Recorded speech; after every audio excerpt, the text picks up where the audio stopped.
Ito ang Broad Streamcast Communicators, ang naiiba at kakaibang plataporma sa digital broadcast. Mula Luzon, Visayas, Mindanao hanggang sa iba't ibang dako ng mundo. Broad Streamcast Communicators, ang sandigan ng sambayanan mula sa walang labis at walang kulang na pagbabalita, paglilingkod, maglalahad ng mga mapagbuong komentaryo at usaping pambayan para sa kapakanan ng karamihan. Broad Streamcast Communicators, tuwirang maglilingkod ngayon hanggang sa susunod na henerasyon.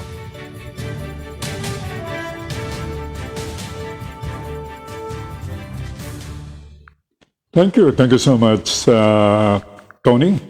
At allow me to greet everyone in Sandri again ng isang magandang umaga. Ngayon pong Thursday morning, Philippine time, at ngayon po ay kasampu sa buwan ng Hunyo 2021. How is everybody doing? Ako po si Sel Baisa at muli, thank God I'm back on air matapos po yung ating problema kahapon sa gadget. Well, of course, it happens. Yung mga technical trouble, hindi po maiiwasan yan. But I'm back in flesh and bones to do public service, to give you information, to pass on to you. Ito po mga timely na mga reminders at mga development here and abroad. Speaking of abroad, tayo po ay sasamahan ng Pinoy Hour mula sa Calgary, sa Alberta, Canada. And they will hook up the program at kasama sa kanilang programa ang Pinoy Hour. Thank you so much. Good morning to John, to Melody and children. Magandang umaga sa inyo at sa lahat ng ating mga kababayan dyan sa Alberta, Canada. Ako po naman ay sasamahan ni Nash Baisa, ang aking technical director, at si Manita Baisa Kapampangan. So if everybody is ready, I'm really raring to go until 11 o'clock. Ngayon pong umagang ito, mga gilo kong mga tagapakinig, here in your program, Digital Patrol, sa inyo at sa ating Thursday edition.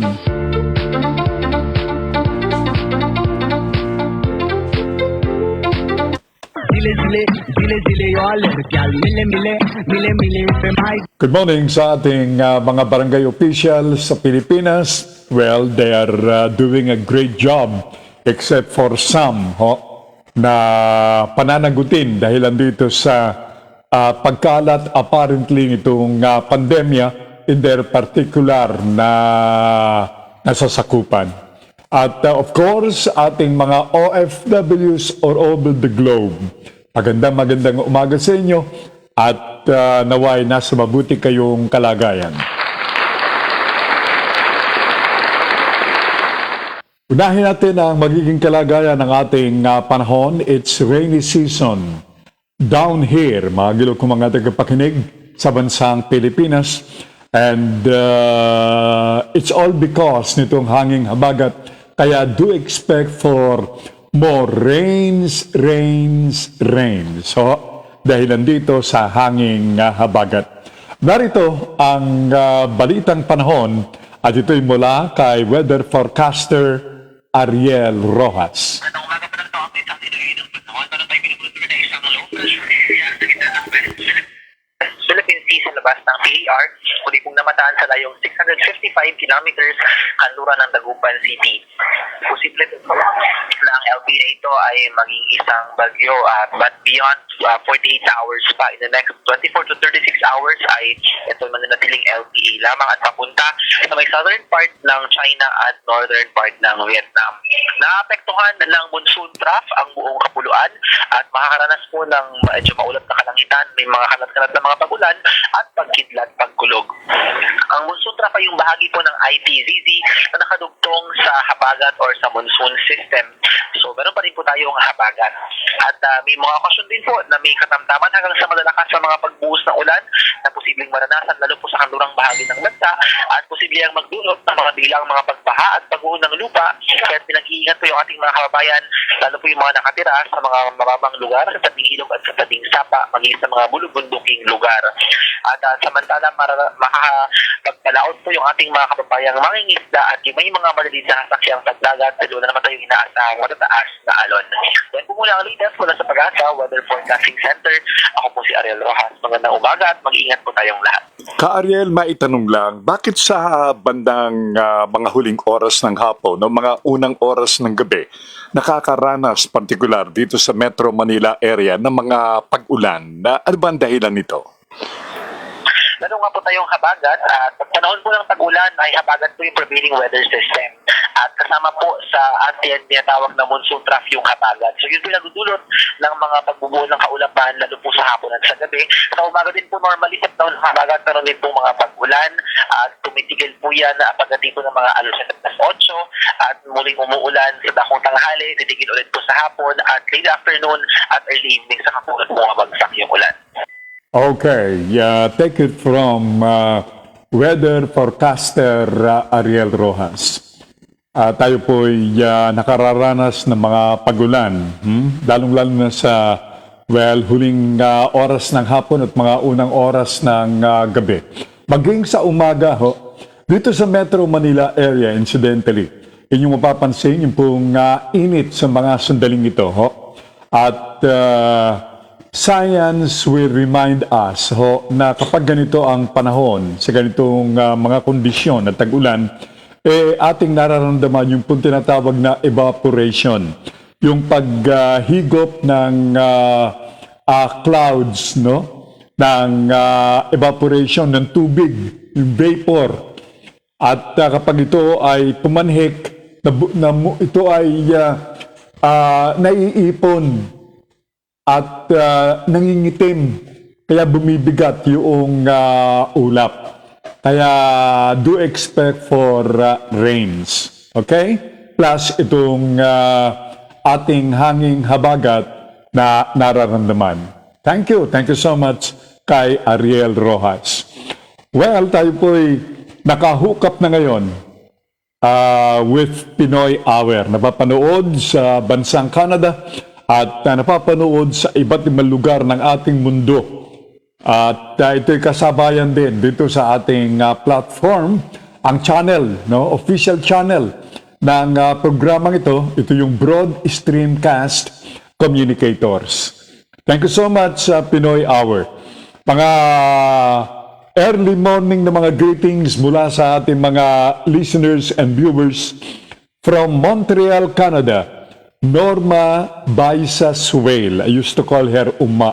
Thank you so much, Uma, and to your husband, Ken, at family. Thank you so much sa inyong walang sawang pagsubaybay sa palatuntunan. Thank you again. Another sibling, dyan sa Montreal, Canada, LV. Okay? LV says, good morning everyone watching. Captain Manong Sel. Okay? Stay safe always, ang sabi ni LB. Of course, good morning sa kanyang better half na si Gods and family. And of course, sa lahat ng ating mga viewers, listeners ng mga kababayan, dyan din sa Montreal, Canada. At maging sa Alberta, Canada, and together with yung mga silent viewers and listeners. So, dyan sa gawin ng Estados Unidos, at ng bansang Amerika. Okay. Willie Cruz Jr. Okay? Bumabati ng isang magandang umaga, Captain Sel. Ang sabi niya, at sa mga ka-digital patrol, at around the world, good morning, West Philippine Sea. Yan ang banggit ni Willie. Okay? Now, from an OFW, isa sa ating mga regular na mga viewers, kapag siya ay gabi incidentally sa bansang kanyang kinaroonan, sa Kuwait. Duty sa mga sandaling ito, but she keeps on watching and listening to the program And I'm referring to Cynthia Buste or Cynthia Bustillos. Okay? Good morning, Cynthia, and kindly pass my greetings to our kababayans and to your co-Filipino workers dyan sa Kuwait. Okay? Sabi ni Wilfredo Cruz Jr., isang mapagpalang umaga po, Pinoy Hour. Thank you. Thank you so much, Willie or Wilfredo Cruz Jr. Okay? Now, what else? Let's keep on looking. Sabi ni Willie Cruz, ma-echo po ang audio, sir. Ang sabi niya. Ma-echo raw. I wonder if our good technical director could do something about this. So, but let me try this. Okay? So, Willie, kindly advise me. Ma-echo pa ba? Let me hear your reaction from that question. Thank you. Now, sabi ng Pinoy Hour, magandang umaga rin, Ginoong Wilfredo. Mabuhay, ang sabi ng Pinoy Hour. Now, what else do we have? Okay. Alam niyo na pag-uusapan yung okay na raw, hindi na ma-echo, ang sabi ni Willie Cruz Jr. Thank you, Willie. We need those advice coming from you, our beloved listeners. Okay? So, what we know is simply, we're talking to you, we're passing on news to you. So, as far as I'm concerned, okay sa akin yung aking audio. Pero mas okay yung marinig ko, yung reaction from you, my beloved listeners. So okay na. Wala nang echo. Thank you so much, Willie Cruz Jr., watching from Cavite City. Now, napag-uusapan yung pag-ulan, ang Pag-asa Forecasting Center ay nagpalabas ng flood advisory. Ito ay that would last ngayon pong umagang ito. At ito ay para dun sa mga nasa mabababang mga lugar, particularly dito sa Metro Manila area, one of which ay itong bahagi ng Marikina. And to include likewise itong Quezon City, some parts of QC ay mabababa. Kaya sa pagpatuloy ng pag-ulan, nagkakaroon itong mga pagbaha. Noong nga pong 2 days ago nang ginulantang ang Metro Manila area ng patuloy na pag-ulan, sa hapon, yung mga low-lying area sa Quezon City, particular to name a few, yung Panay, yung Scouts area, diyan sa may gawin ng Quezon Avenue at maging ang elliptical circle, to name a few, hindi nakaligtas dito sa tubig baha. Kaya maraming mga sasakyan na naman ang na baha. Maraming sasakyan ang tumirik dahil na rin dito sa tubig baha at marami ang nagpagabi sa kanilang pag-uwi dahil lang hinihintay yung paghupa ng ulan at ang pagbaba ng tubig baha. At katulad ng aking unang nabanggit, meron pong advisory ang Pag-asa Forecasting Center sa ating mga naninirahan sa mga low-lying areas na kaingat. At kung maaari, ito, inyong maalala, na I said this and reminded you repeatedly hinggil dito sa bagay na ito, na kung maaari, ay tumulong tayo sa ating mga barangay officials kapag medyo tatamad-tamad si kapitan, tatamad-tamad yung mga kagawad, atin na pong hawakan ng pala, tayo na ang magkusa. Sapagkat siguro ang sabi ng mga taga-barangay, hindi naman sila binabaha. Kaya namang atubili sila sa paglilinis. Kaya let's do our part. Kung kaya po natin, let's do it. Lalo ngayon, umaaraw dito sa National Capital Region. I hope the whole or the entire area. Wilfredo Cruz Jr. came back saying, pag ulan, mabilis na pong bumaha sa ibang lugar. Barado, estero, mga plastic, dagdag na mga face mask na kung saan-saan na lang tinatapon. You're right. I will expound on that. From Vanessa Ko. Vanessa Ko, is she shouting? She's shouting out, Mari Meralin, sabi niya, at Makasukol Onyate. I guess this is one person. And I'm referring to one person only. Coming from Vanessa Ko, K-H-O, that's her surname. At Marilyn Makasukol Onyate. Siguro she wants to greet Mari a very good morning.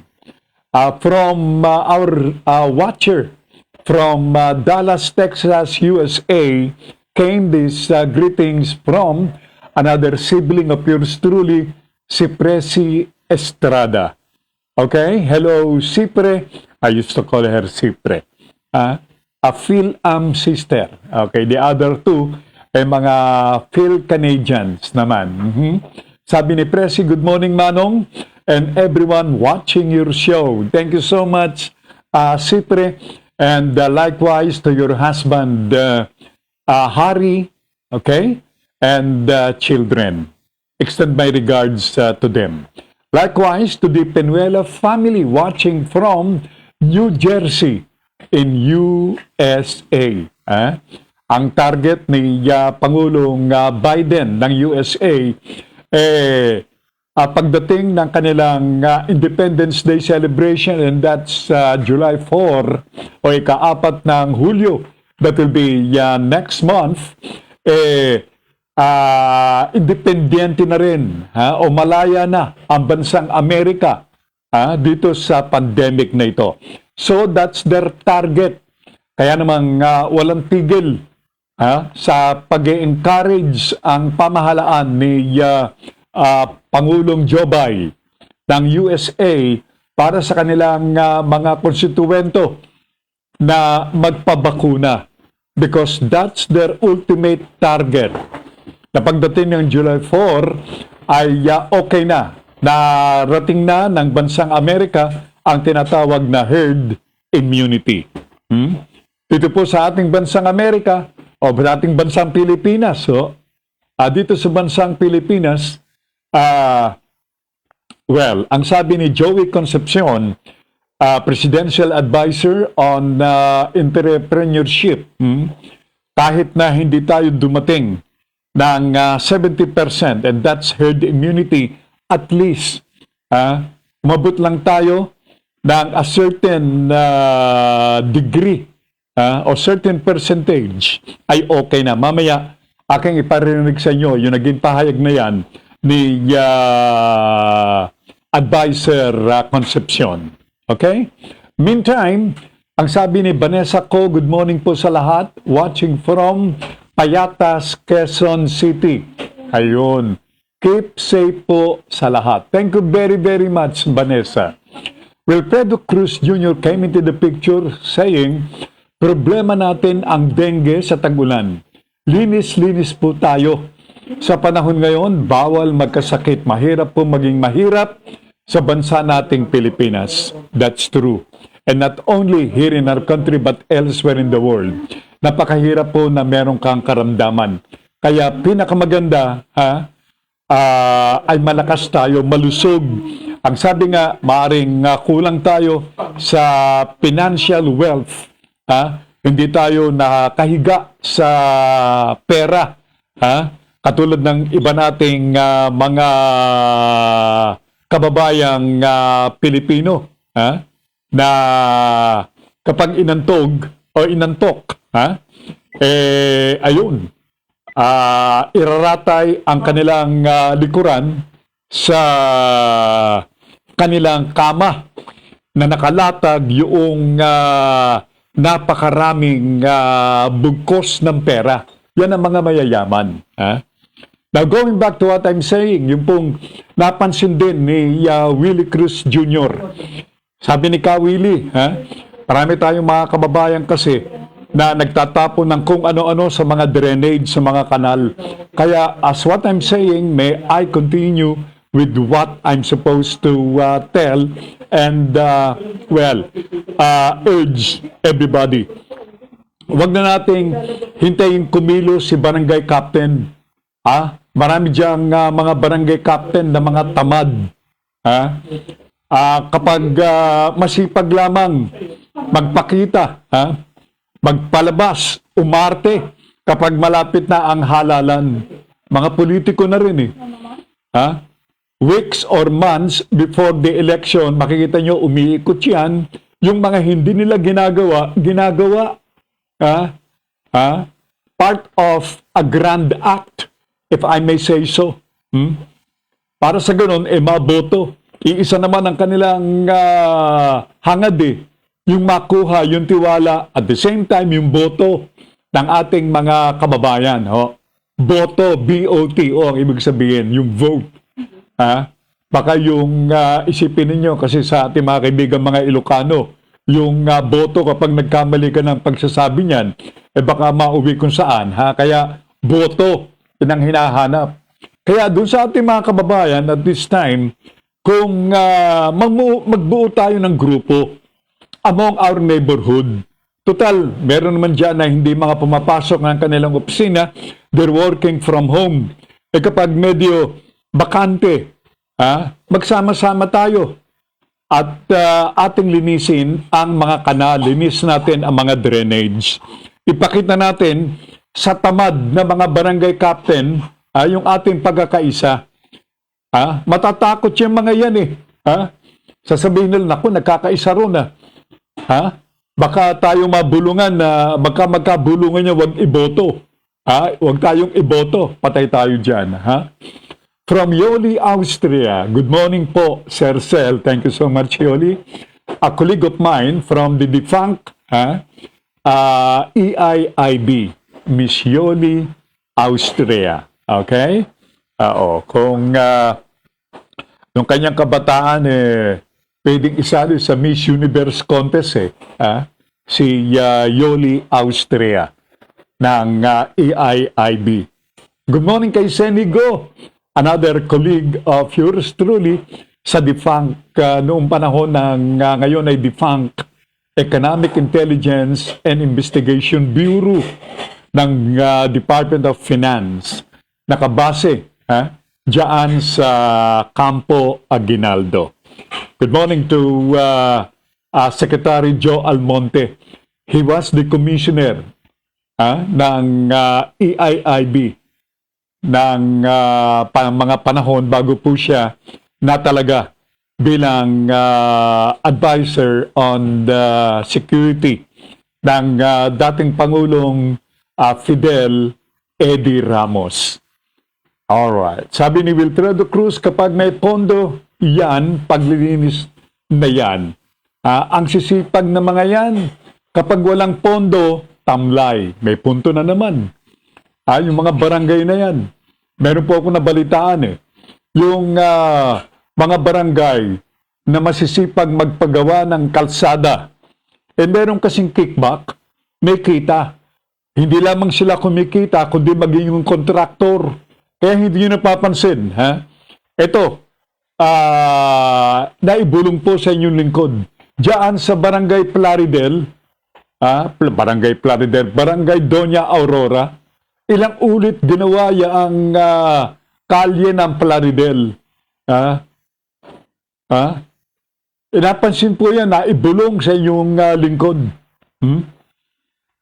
Hinukay ng mga buwan ng Enero. Hinukay yan. Tinapos ng mga buwan ng Marso, inabot ng 3 buwan. Maraming nagkandamatay ng mga aso dyan. Dahilan sa yung mga lamok, yung mga iba't ibang insekto, nag-nest, nagkuta doon sa mga bundok ng mga hinukay na mga lupa. Kaya ang dami namatay ng mga hayop dyan. Natapos ng Marso, ayos. Na semento Pagkatapos ng mga 2 buwan, hinukay uli some portions. Ang dahilan daw, ang dahilan ho, medyo meron daw naasinta o tinamaan na tubo ng tubig at ito ang dahilan ng pagkakaroon ng leak sa ilalim. Sus naman pag hindi naloko, ang ewan ko. Ayan, ha? Ay, nako. Incidentally, 8 mga barangay captain ang inakusahan nitong paglabag dito sa health protocols. At 4 dito,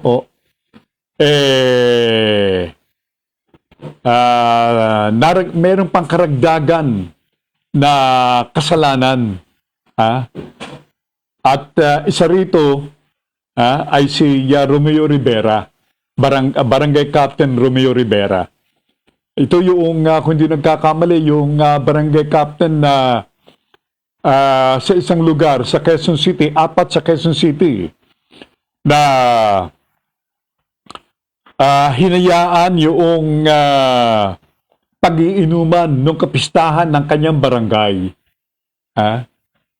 Yun. Sabi ni Willie, utos ng DILG yan. Tuwing Sabado, naglilinis ang mga barangay. Dilinis ng estero, may MRF o itong Material Recovery Program, segregation pa yan. Plastic, bote, etc. Umpisa lang magaling. Tama yan. Okay, I will elaborate on that, Kawili. Katulad ng ating binanggit, 4 na mga barangays, mga barangay captain sa Quezon City ang nahaharap ngayon sa mainit na dampi ng tubig. Ito'y dahilan dito sa reklamo na ihaharap sa kanila personal ng DILG sa pamamagitan ng barangay captains o barangay affairs office ng DILG. Kung di nagkakamali, ang nangunguna rito, namumuno, ay walang iba kundi si Undersecretary Martin Dino. By the way, I'm terribly sorry, Secretary Dino, I wasn't able to call you back. Baka mamaya, tawagan kita. At the same time, pag-usapan nga natin itong hinggil sa mga barangay captains na mga saksakan ng tamad. Ayun. Yun. Tama si Willie. Nag-party pool, nagpa-boxing. Yun, pati yung barangay captain sa Tondo na nagpa-boxing, kasama yan. Doon sa 8 mga barangay captains na aakusahan ng DILG. At ano ito naghihintay sa kanila? Well, of course, itong kasong itong administrative sanction para sa mga barangay captains na ito. Meaning, tatanggalin sa pagka-barangay official sa mga yan. Now, ayun, maging sa Caloocan, yung gubat sa syudad, super spreaded din yan o super spreader ng pandemic yung mga kababayan natin, some 300 of them plus, 300 plus of them na nagtungo upang i-celebrate yung Mother's Day at naligo, nag-swimming diyan sa gubat sa syudad, sa Caloocan City. Pati yung resort na yan, nadali, pinasarhan, at mukhang pati lisensya ay mawawala. Patay tayo dyan. At sa kasulukuyan, I understand, ay ginawang quarantine facility. Now, ngayon pong tag-ulan, ang sabi ho ni Dr. Rogin Solante. Sino ba si Dr. Rogin Solante? Si Dr. Rogin Solante ay hepe ng infectious diseases ng San Lazaro Hospital. At alam nyo, ha? Okay, malamig ang tag-ulan, ha? Ano pa ba? Although hindi tayo nakakapagpatuyo ng damit ng mabilis, ha? Pero alam nyo, ang sabi ni Dr. Solante, hindi rin pabor itong pag-ulang ito para sa pandemic. Hindi pabor ito para sa atin na kumalas dito sa tinatawag na COVID-19 virus. Sapagkat the more, dun daw yung threat nitong karamdamang ito kapag ganitong panahon ng tag-ulan. Bakit? Sabi niya, ha? Sapagkat, wala tayong ginagawa kundi ayaw natin magpakabasa kaya ang ating ultimate na magagawa tayo titigil sa bahay. At kapag tayo ay nasa loob ng tahanan, the more, sangayon po kay Dr. Solante, na malapit at posible itong tsansa ng hawaan. There is a risk of higher yung pag-ubo, no? At saka yung pag-usap ka dun sa loob ng bahay. And we know that the virus thrives more in an enclosed space na hindi maganda ang ventilation. So, more interaction with an enclosed space, more time in the enclosed space, higher risk also of the exposure. Yan, high risk ang exposure natin sa bawat miyembro ng ating pamilya. Kaya naman, mas high itong possibility ng tsansa na kumalat ang COVID-19.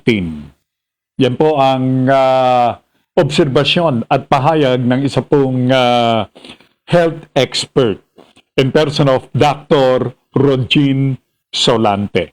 So, in short, indirectly ang advice ni Dr. Solante, medyo what we are practicing sa panahon ng tag-init na medyo physical distancing among our household members ay ipagpatuloy natin ngayong tag-ulan.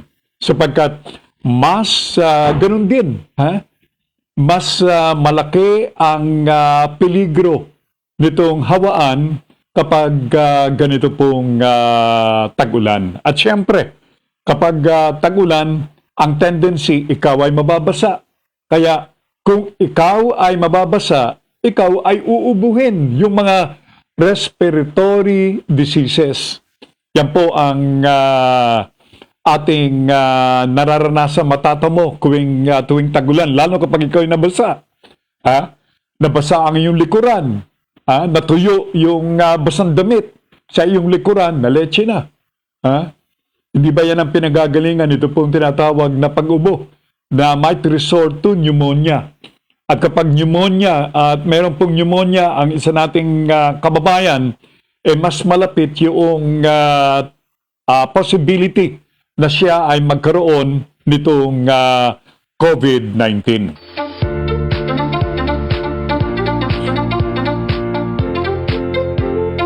It's now 10:25 ng umaga oras sa Pilipinas. Ayun, sabi ni Willie Cruz Jr., dapat daw yung tagapangasiwa nitong isang resort sa Lian, Batangas, yung Matabungkay Beach, yung tinuturan ni Willie, ay dapat din kasuhan. Parang nangyari doon sa gubat sa syudad. Danga nga lamang at itong Matabungkay Beach Resort, isa pong officially beach resort. Pero binibilang pa rin, limitado yung bilang ng ating mga kababayan. Although, meron na pong binawasan na itong travel restriction. Kulang na kulang yung bilang ng mga Lian, Batangas policemen. I understand kung kaya't napalusutan sila ng marami nating mga kababayan mula dito sa National Capital Region. At iisa yung kanilang naipahayag. Ang travel restriction kanila medyo tinanggal, binawasan na. Kaya naman sa init ng kanilang naramdaman, naghanap sila ng lugar na kanilang mapapaliguan. Sapagkat dito po sa Metro Manila area, by now you know pretty well na may mga lugar na wala pong tubig. Ha? At sa mga sandaling ito ng ating pag-uusap, may mga lugar dito sa Quezon City, diyan sa gawin ng Novaliches, na walang tubig. Dahilan dito sa pagkukumpuni, partikular ng Maynilad, ng kanilang water facilities in preparation for nitong mga malalakas na mga pag-ulan dadala ng mga bagyo. Alam natin na sa ganitong mga panahon, ngayon po ang panahon ng tagbagyo. Kaya naman, may mga lugar, katulad po ng akin nabanggit, may kinalaman ito dito sa preparasyon ng Maynilad Water for One na ayusin ang kanilang facilities upang sa ngayon ay hindi masira kapag dumating na itong mga bagyo sa ating bansa. Now, sa ating pong pagpapatuloy ng inyong pong palatuntunan, ito, yung sabi ho ni Presidential Advisor on Entrepreneurship na si Joey Concepcion,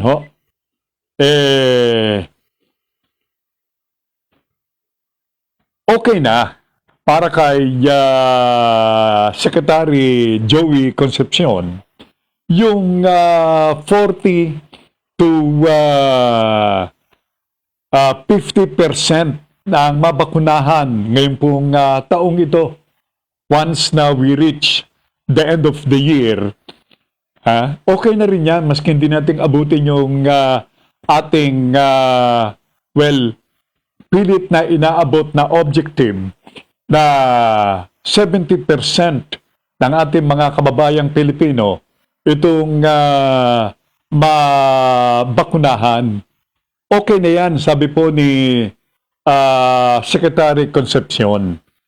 At least for now, 40 to 50% is somehow acceptable. In confidence, mas lalong tumaas. Pero maski na hindi natin makamit yung 70% herd immunity, yung 40 to 50% is adequate population protection.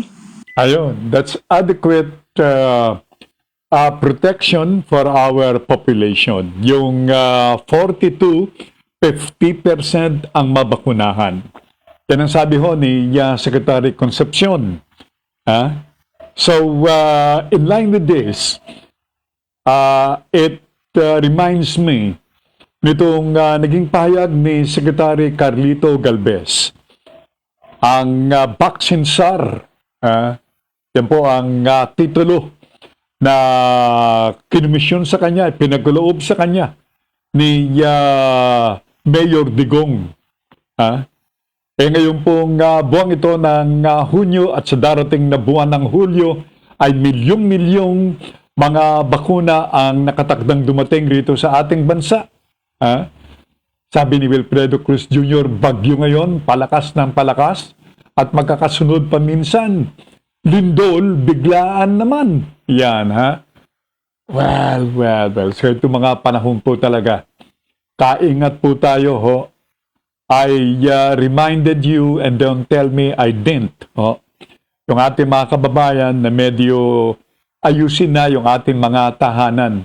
Kailangan po rito ay pagkakaisa ng ating mga kapitbahay. Huwag na nating hintayin si Barangay Captain ang gumawa ng lahat ng imposibleng gawin. Sapagkat alam nyo, maraming mga barangay captain ang totoo pong napakatamad. At hindi mo malam ang magaling sa pormahan. Pero kapag yung kanilang opisyal na serbisyo ang pinag-uusapan, wala. Hindi mo maasahan ito.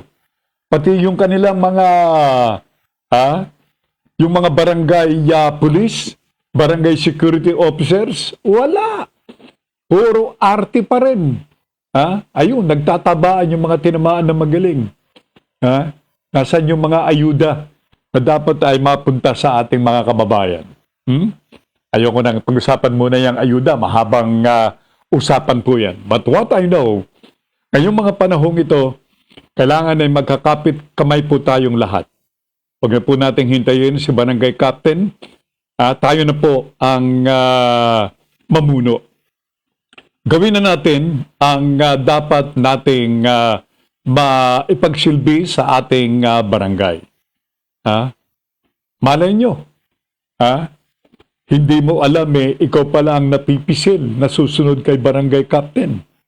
Dahil subok na subok na ang iyong pagmamahal sa iyong barangay. Kaya malapit na naman itong eleksyon. I hope and I pray na sana maituloy itong barangay election. Magkapalitan na, palitan na yung dapat palitan. Sabi ni Willie, swerte ng barangay chairman, natatamad-tamad, na na-extend. Tama. Dahilan dito sa, bakit nga pala? Ine-extend, sabagat wala namang eleksyon. Kapag walang eleksyon, itigil na natin itong buwagin na natin itong community leadership na ito. Sabagat wala naman pong nangyayari. Tayo-tayo na lang sa ating pong lugar ang magkakasama-sama. Ang nangyayari kasi dito, tinuturuan pa maging tamad yung ating mga kababayan. Yung mga dati ay napakasisipag ng dahilang meron ng barangay captain, meron ng konseho. Hindi naman nariyan ng mga yan ng libre. Kumikita naman yung mga yan Binibigyan pa ng libreng sasakyan ng LGU na nakakasakop sa kanila. Dito sa Quezon City, di ba nung panahon ni Herbert Bautista, pinagbibigyan ng mga barangay units yung mga yan Binigyan ng mga sasakyan. Nung panahon ni Sunny Belmonte, binigyan din yung mga yan. Nung panahon, palagang ngayon, pati sa panahon ni Mayora Joy, mayroon din mga sasakyan yung mga yan. Pero ang siste, ginagamit personal ng mga tinamaan na magaling. Okay. So, nako, maniwala ka, Ayan. So, isang tabi muna natin yan. At mamaya, dadako tayo rito po sa usapin o mga balitang atin nasagap dito sa walang kamatayang COVID-19. But before that, alam nyo, si Dr. Kasinag, siya po ang Pangulo ng Federation of Private Schools. Nagsabi na mas marami na mga pribadong eskwela ang posibleng magsara ngayong taong ito. Dito sa naging pahayag ng Bureau of Internal Revenue o itong BIR na magdaragdag ng buwis ang BIR dito sa mga private schools. Nako, sabi ho ni Dr. Kasinag, maawa naman sana ang BIR. Marami na pong mga paaralang pribado ang nagsara dahilan dito sa naunang buwis na ipinataw ng BIR sa mga pribadong paaralan. 100 yung nag-close ng private schools. Ang masakit, baka magdoble ito ngayon. Kaya kung meron pa mag-ito na sinasabi na ang BIR ay magpapataw ng tax, huwag naman, matitira niyan public schools na lang. Ayan, baka ang matira dito po sa ating bansa ay ang public schools na lang.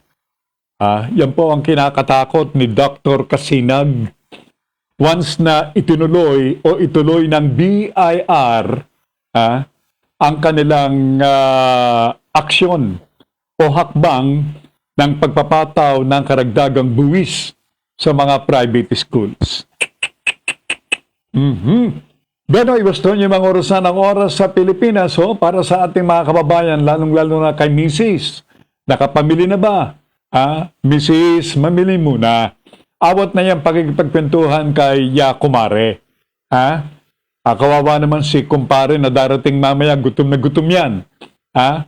At nagtitipid, hindi nakakain sa kanilang tanggapan yan. Maglalakad na lang para makatipid sa pamasahe. Lalong-lalo na doon sa ang kanilang tanggapan ay walking distance mula sa kanilang mga tahanan. Kaya Mrs. Mamalengke na. Okay, ulitin ko ang oras. 10:30 ng umaga ngayong pong araw ng Huwebes, June 10.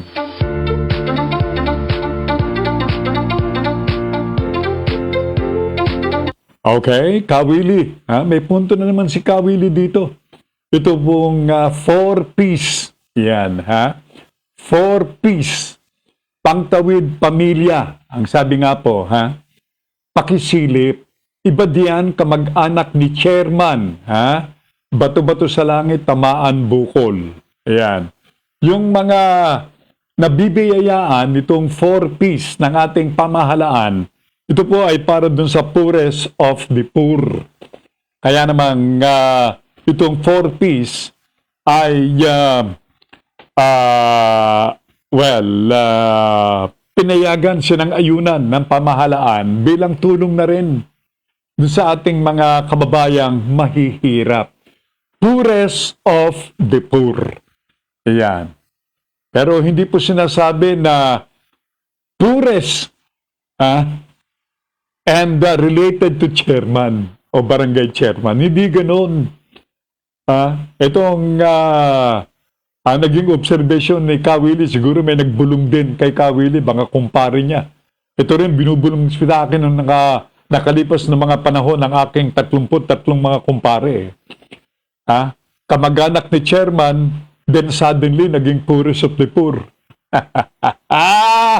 Nako, pag hindi ka naman naloko, mga giloko, mga tagapakinig, Ay, nako, ano ba yan?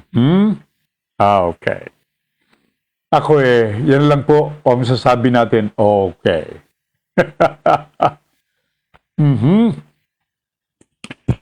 Now, next year, 2022, is election year. Ngayon pa lamang, mga gilukong mga tagapakinig at mga tagapanood, pinag-uusapan na itong halalan. Marami ng mga pangalang lumulutang. At maging dito sa PDP laban, itong ruling party, medyo hindi ata nagkakasunduan. Mukhang nagkakaroon ng friction between the president ng PDP laban, walang iba kundi si Senador Manny Pacquiao, at ang chairman na si Mayor Digong. Ayan, dahil sa alam po natin na si Manny Pacquiao naging he made this in public, and up to now damang-dama ng publiko yung hangarin ni Senador Pacquiao na maging presidente. Kaya tatakbo si Manny Pacquiao bilang Pangulo sa susunod na halalan. Pero ang sabi ho ni Mayor Digong na siyang tagapangulo o chairman ng PDP laban, mag-aral daw muna si Senador Pacquiao. Lalong-lalo na yung tinasa foreign affairs ng hinggil po dito sa mga usapin sa mga panlabas na relasyon. Kailangan yan para sa isang Pangulo. Ayan, ha? Kaya itong si Mayor Digong, ayan, alam niyo na, siguro, kaya namang ang iba yung pakikipagkaibigan niya sa China ay dahilan sa kanyang tinatawag na kaalaman sa foreign relations. Yan. Kaya yan ang kanyang naging payo sa Pangulo ng PDP Laban, ang kanilang Pangulo sa partido, si Manny Pacquiao. Mag-aral ka raw muna nitong foreign relations. Okay? Now, sabi ho ni Mayor Digong, sapagkat alam nyo, up to now, yung pangalan ni presidential daughter, Inday Sara Duterte, noon pa rin sa pagka-pangulo. Ang sabi ho ni Mayor Digong, kinausap niya na si Sara Duterte na wag nang sumali o lumahok dito sa presidential race. Sapagkat sangayon kay Mayor Digong, sakit lang ng ulo itong kanyang hinahanap o hinahanap nitong kanyang anak na si Sara Duterte. Well, sense of fulfillment lamang ang kanyang tatanggapin dito. To include yung mga masasakit na mga ibabato sa isang pangulo ng kalabang partido. So meaning, walang tama kang ginagawa on the eyes nitong mga oposisyon. Yan po ang sabi ni Mayor Digong. Kaya namang kinausap niya si Inday Sara Duterte na huwag nang tumakbo. Kinausap ko talaga kagabi. Do not run. Do not ever commit the mistake of running for president. I do not mean to insult the Filipino people. Presidente, wala ka talagang wala para sa iyo. Except for one thing, yung sense of fulfillment mo sa kapwa-tao mo. Yun. Na may nagawa ka. Aside from that, it's an empty, puro ka na ng trabaho dyan. Okay. Puro trabaho na lang, plus yung mga patutsada sa iyo, na kahit ikaw ay gumagawa ng tama, sangayon kay Mayor Digong, tatanggapin mo mula sa oposisyon. Kaya ang sabi niya sa kanyang anak na si Sara Duterte, wag nang tumakbo. Kaya ang sabi raw po ni Sara Duterte naman, talagang wala siyang intensyon na tumakbo bilang Pangulo. Pero ang sabi ng aking 33 mga kumpare, baka raw political gimmick na naman na mag-amayan.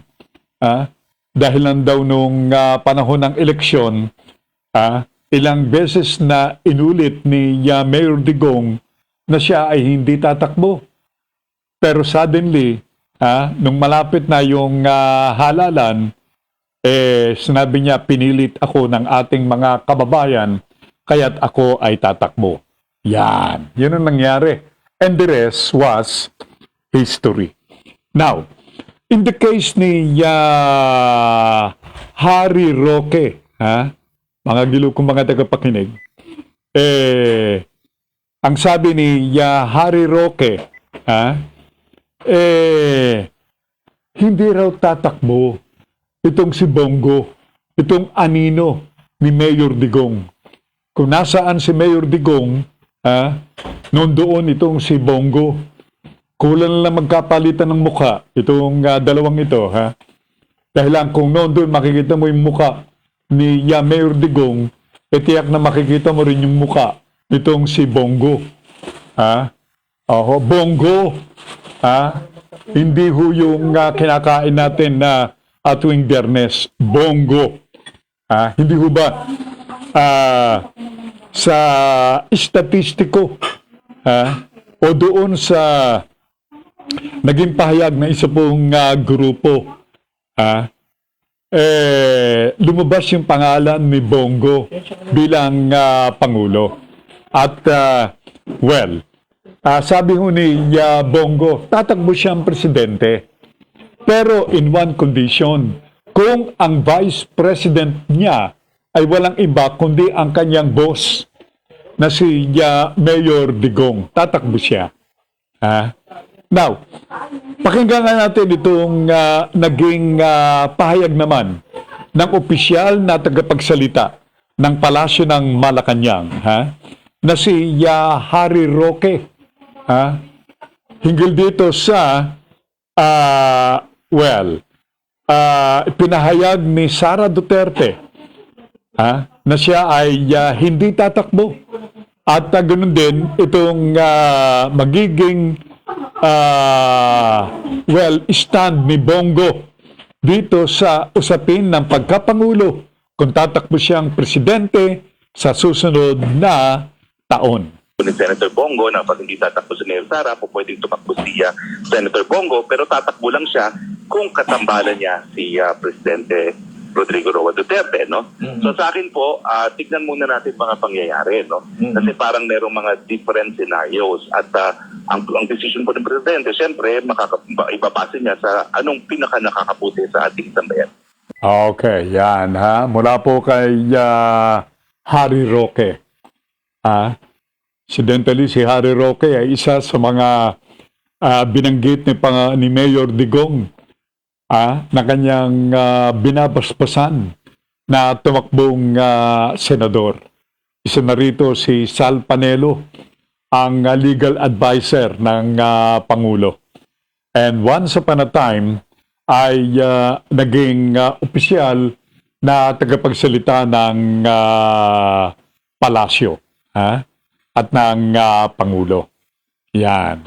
Yan po ang kaganapan politikal dito sa ating bansa. However, yung mga pangalan na mga lumulutang at pinalulutang, sino kaya nagpapalutang? Na sa pagkapangulo, kasama na sina Yorme Isko Moreno, si Vice President Leni Robredo, ayun, mukhang imbis na palakpak ay narinig ko yung bagsak ng batya na maliit. Okay. Anyway, who else sa pagkapangulo?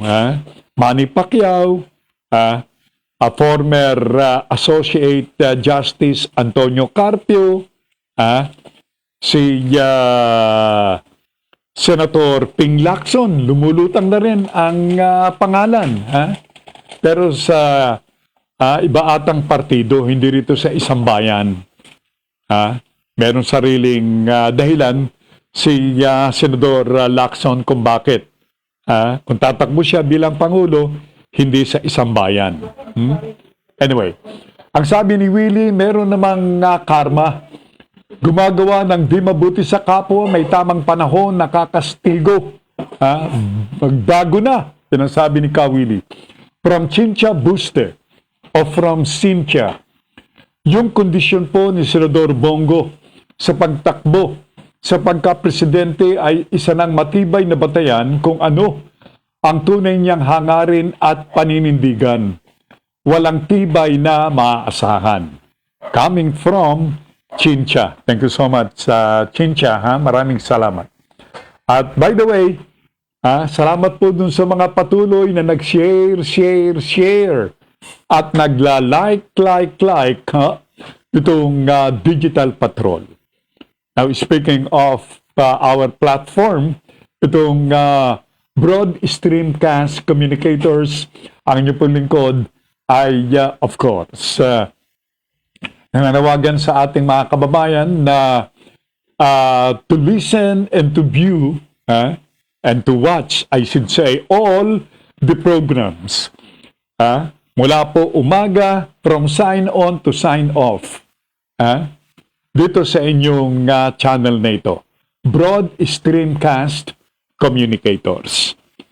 Yan. Para sa mga latest na mga balita at mga kaganapan dito sa ating bansa. Narito po ang inyong Broad Streamcast Communicators. Now, ngayon pong araw na ito, tuloy ang bakunahan. At this time, it's now almost 11 in the morning. I'm sure nadigsa na yung ating mga kababayan na nagpapabakuna dyan sa Nabotas. Ang sabi po ni Mayor Toby Tiangco, ngayong araw na ito, ang babakunahan nila ay itong kabilang sa A4 priority group. Sapagkat kahapon, medyo kinapos sila ng bakuna. Now, ngayon pong buwang ito ng Hunyo, sa ngayon po kay, if I may repeat this very important na balitang ito. Millions and millions of vaccines ang nakatakdang dumating sa ating bansa. Ito po yung mga bakuna na in-order ng bansang Pilipinas na babayaran ng ating gobyerno ng bilyong-bilyong piso. Well, muli akong magtatanong, nasa clinical trial pa lang itayo bakit natin babayaran yung mga bakuna? Dapat hindi ba dapat magbayad sa atin yung mga bansa na mga may-ari at nagpo-produce ng mga bakunang ito sapagkat tayo ay mga tinatawag na volunteers lamang para malaman ang efficiency o bisa, efficacy nitong mga bakunang ito. Dapat tayo ang babayaran, hindi tayo ang nagbabayad. Isipin mo, ikaw na itong guinea pig, ikaw na itong gagawin nilang trial, susubukan sa'yo. Kung mamatay ka, wala silang liability, hindi nila kasalanan. Tayo pa ang magbabayad, hindi ko makita po ang logic. And we're talking here of billions and billions of pesos. At ito rin ang panawagan ng Senado. Nais nila ng isang masusing investigasyon hinggil dito sa billions of pesos na babayaran ng Pilipinas sa mga bansa na nagpapadala ng milyon-milyon ng mga bakuna sa ating bansang Pilipinas. Talagang hindi ko po makita ang logic. Pakiisip din nga po. Tandaan po ninyo, clinical trial pa rin ito, third phase ito ng clinical test na ginagawa sa mga bakunang ito. Hindi pa ito binigyan ng go signal, meaning hindi pa ito approved na ipagbili sapagkat nasa third phase pa lamang Kapag nakatapos na sa third phase, then that's the time na epektibo itong mga bakunang ito. And maybe that's the time na dapat nating bayaran ng bilyong-bilyong piso. Bilyon hindi milyon lamang. Isipin nyo, ang daming perang babayaran. Pero ang sabi po ng gobyerno, hindi naman daw nila nahawakan at mahahawakan ng mga perang ito. Sang rekwang pera. Ito raw ay babayaran noong pagkakautangan ng Pilipinas ng mga bangko doon sa mga bansang o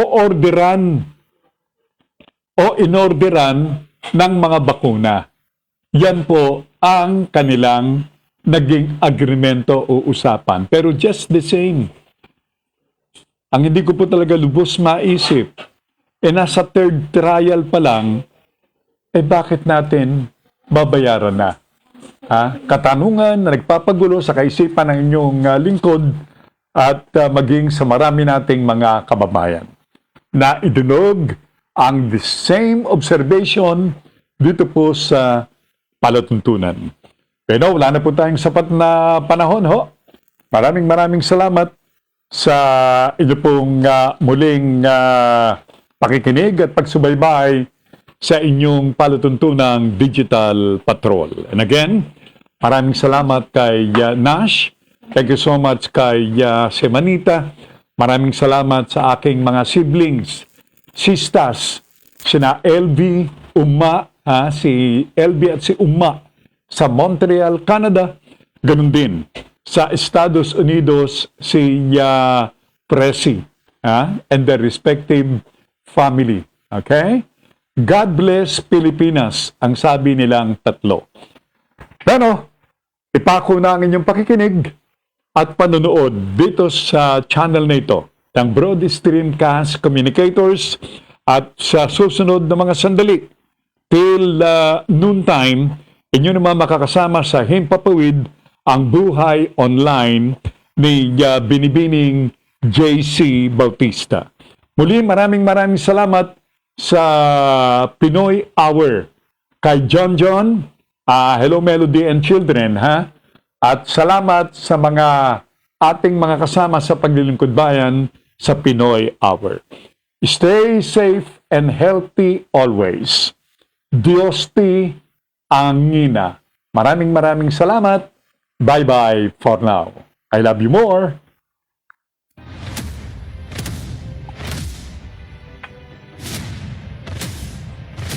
Sumainyo ang Digital Patrol. Hanggang sa muli, dito pa rin sa Broad Streamcast Communicators. Maraming salamat po.